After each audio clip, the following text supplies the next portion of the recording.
जय श्री राधे। आज का ज्ञान परम पूज्य श्री हनुमान प्रसाद पोद्दार जी महाराज की पुस्तक से, एक भक्त की यह सत्य घटना, ईश्वरी प्रेरणा। अपने भक्त की सहायता के लिए प्रभु किसी न किसी को अवश्य भेजते हैं। मेरे पुत्र भुवनेश्वरी शंकर की यह हार्दिक अभिलाषा थी कि वह एफए परीक्षा में उत्तीर्ण होने के पश्चात डॉक्टरी का अध्ययन करे। उसने एफए में बायोलॉजी विषय लिया था। संयोगवश कथित परीक्षा में वह तृतीय श्रेणी में पास हुआ। उसने डॉक्टरी का अध्ययन करने के लिए प्रार्थना पत्र प्रिंसिपल मेडिकल कॉलेज जयपुर एवं बीकानेर को दिया, परंतु उक्त श्रेणी में उत्तीर्ण होने से उसका प्रवेश कॉलेज में नहीं हो सका एवं उसकी मनोकामना जो अत्यधिक थी पूर्ण न हो सकी। अंत में उसे बीएससी में अध्ययन करने के लिए विवश होना पड़ा। ईश्वरी प्रेरणावश मैं 1 महीने के पश्चात जयपुर गया। मेरे एक परम मित्र श्री हरिकृष्ण दयाल जी जज साहब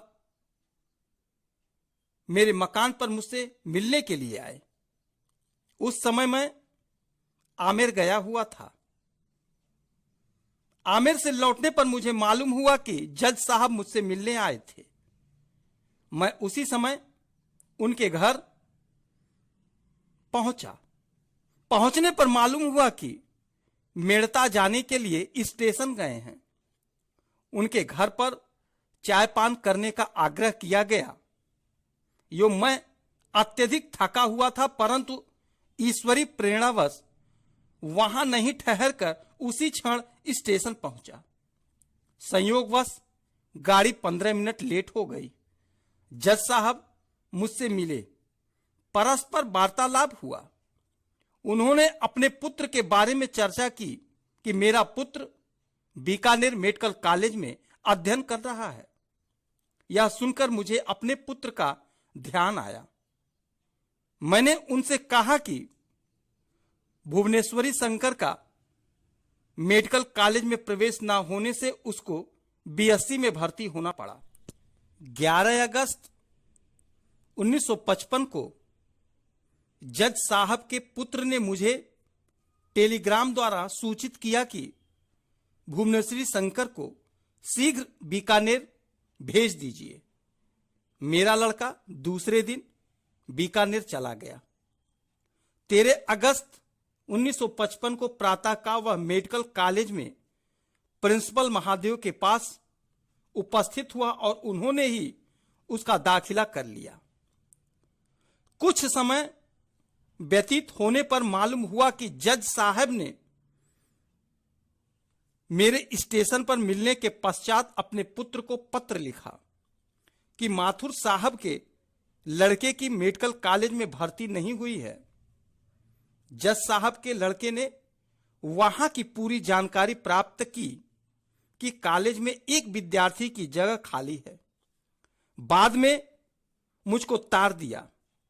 इस सारी घटना का वर्णन करने का उद्देश्य यह है कि जिस कार्य को मनुष्य असंभव समझता है वह स्वप्न सदृश मान लेता है, वह कार्य भी ईश्वरी कृपावश पूर्ण हो जाता है।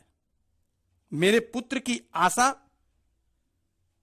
निराशा में परिणित हो गई थी, परंतु अकस्मात उसका प्रवेश मेडिकल कॉलेज में हो गया, जो कि स्वप्न सदृश मिथ्या हो चुका था। प्रभु की लीला अपरंपार है। अपने भक्तों की सहायता के लिए प्रभु किसी न किसी को अवश्य भेज देते हैं। प्रभु का ध्यान, नाम जप, कीर्तन, सत्संग हर पल हर क्षण करते रहें। प्रभु को याद हर पल करते रहें। जय श्री राधे।